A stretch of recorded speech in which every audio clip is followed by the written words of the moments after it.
Voilà, moi, c'est Madame Yaya Touré. Je sors de mon silence pour venir juste m'adresser à tout le monde. Voilà, merci pour le soutien, merci pour tous ceux qui me soutiennent et tout et tout. Mais je voulais que tout le monde retienne que Yaya Touré, c'est mon époux. Et tout ce que se passe, je n'ai rien à foutre.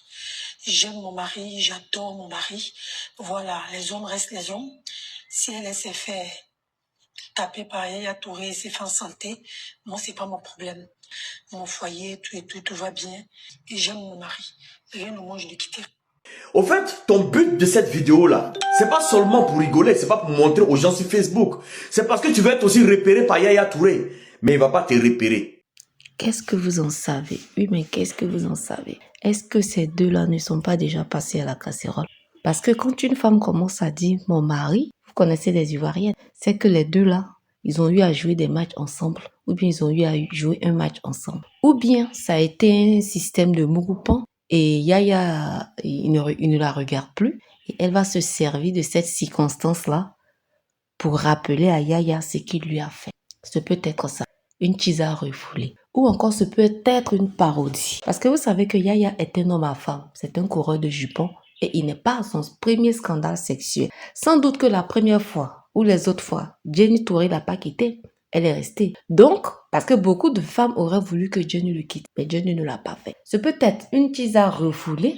Et en parodie, elle vient comme ça dire que, vous voyez un peu, non? C'est mon mari, malgré tout, je vais jamais le quitter. C'est peut-être une parodie, mais ce que je peux dire, il faut pas se servir de la douleur d'autrui pour en faire une parodie. Parce que cette histoire est vraiment scandaleuse. Beaucoup de femmes ont été humiliées. Moi, je voulais faire un podcast pour dire à Jenny, mais attends, pourquoi faire cette prise de parole? Les gens te défendent déjà partout sur les réseaux. Est-ce que c'était nécessaire? Parce qu'en disant ça, tu dis que c'est une manière de dire que qu'un homme a de l'argent, il peut coquifier sa femme. Qu'un homme a de l'argent, quand il a un certain prestige, il peut coquifier sa femme. Mais quand tu dis ça, tes filles, quelle image, quelle éducation tu es en train de leur donner? Ça veut dire qu'elles aussi, si elles marient des hommes pleins aux as, elles n'ont qu'à se laisser coquifier, se laisser humilier. Donc moi déjà, je n'étais pas contente quand j'ai vu cette vidéo. Mais j'ai douté un peu si c'était Jenny, parce que quand même. Mais je me suis dit, bon, avec le temps, il faut voir que les gens changent. C'est certainement elle. Mais je ne savais pas que c'était une impostrice, que c'était une usurpatrice. En plus, elle peut aller en prison, cette dame. Te faire passer pour la femme d'autrui, tu peux aller en prison. On ne sait pas encore dans quel but elle a fait. Si c'est dans un but de se venger de Yaya, ou bien si c'est dans un but qui lui a fait, on ne sait pas, un moupon, et qu'il est resté silencieux. Donc, elle essaie de se rappeler parce que vraiment, tout le monde a été choqué. On dit que ton mari t'a coquifié avec une femme qu'il ne connaissait même pas bien. On ne sait pas si t'as ramené des maladies. On ne sait pas. Et toi, tu vas sortir pour dire que tu aimes ton mari, tu ne le quitteras pour rien au monde. C'était quand même un peu bizarre. Une femme qui a mal, qui a été coquifiée, elle sort pas pour dire ce genre de choses.